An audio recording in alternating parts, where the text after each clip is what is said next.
तो किरोड़ीलाल मीणा अपने सवाई माधोपुर दौरे के दौरान अपने कई समर्थकों के साथ देर शाम को गणेश धाम पहुंचे। रणथंभौर में चल रही अव्यवस्थाओं और वन अधिकारियों की कार्यशैली से नाराज होकर पार्क के मुख्य प्रवेश द्वार पर ही कुर्सी लगाकर बैठ गए। मंत्री के धरने पर बैठने की सूचना पर वन विभाग और जिला प्रशासन और पुलिस में हड़कंप मच गया। आनन फानन में अधिकारी गणेश धाम के लिए दौड़ पड़े। रणथंभौर की डीएफओ और अन्य वन अधिकारी, प्रशासनिक अधिकारी, पुलिस अधिकारी मौके पर पहुंचे और कृषि मंत्री से धरने पर बैठने का कारण जानना चाहा तो मंत्री ने अधिकारियों पर यहां पर खूब बरसे और खरी खोटी सुनाई।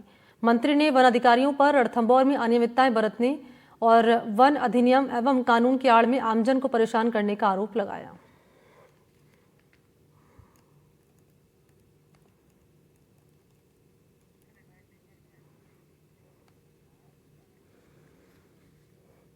उधर सड़क हादसों पर काबू पाने के लिए सरकार सख्ती बरत रही है। यातायात विभाग नियमों को उल्लंघन करने वाले चालकों पर सख्त कार्रवाई कर रही है। राजस्थान पुलिस मामले को लेकर अभियान चला रही है। यातायात विभाग ने अब तक हजारों चालकों का लाइसेंस रद्द कर दिया है। साल 2024 और 2025 में अब तक 15,000 से अधिक ड्राइविंग लाइसेंस को रद्द करने की सिफारिश की गई है। अभियान के तहत ट्रैफिक पुलिस ने rash driving, wrong side driving, नशे में ड्राइविंग समेत अन्य मामले में यातायात उल्लंघनों पर कार्रवाई की है। अब तक 1,260 वाहन चालकों का लाइसेंस निलंबित किया जा चुका है।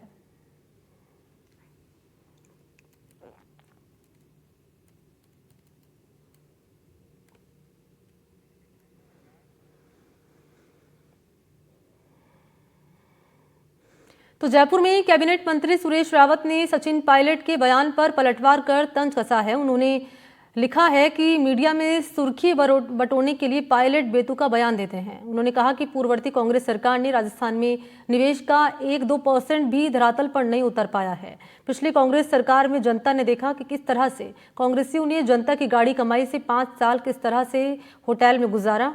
रावत ने तंज कसते हुए कहा कि कांग्रेस सरकार के दौरान पायलट साहब की हैसियत किसी से छिपी नहीं है।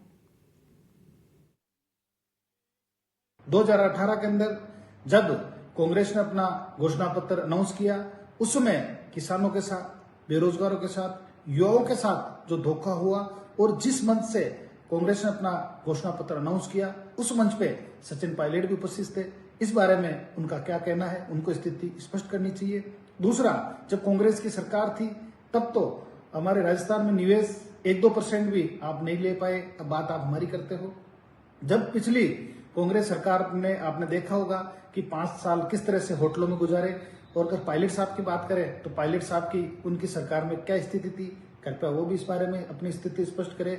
और अगर हम पायलट साहब की, उनकी सरकार की में उनकी पोजीशन की बात करें तो अशोक गहलोत तो टोडासरा से बेटर कोई बता नहीं सकता। मेरा नेताओं से अपील है कि कृपया जनता को गुमराह ना करें, शब्दों को तोल मोल के बोलना चाहिए। उधर बारां के शाहाबाद किशनगंज विधानसभा क्षेत्र में सहरिया जनजाति के बालकों को शिक्षा से जोड़ने के लिए बनाए गए मां बाड़ी केंद्र अव्यवस्था का शिकार हो रहे हैं। जिले में 266 मां बाड़ी केंद्रों का संचालन किया जा रहा है, लेकिन अधिकांश मां बाड़ी केंद्र खस्ताहाल हैं। करीब 3 दर्जन मां बाड़ी केंद्र किराए के भवनों में संचालित हो रहे हैं। केंद्रों पर छात्र छात्राओं के लिए टॉयलेट और शौचालय तक नहीं है। इसके चलते छात्र छात्राएं खुले में टॉयलेट और शौच जाने के लिए मजबूर हैं। केंद्रों पर लाइट, पंखा और पेयजल का भी अभाव है। वैसे तो टीडीए विभाग के पास मां बाड़ी केंद्रों के उत्थान के लिए मोटा पैसा आता है, लेकिन ये जाता कहां पर है, ये एक बड़ा सवाल है।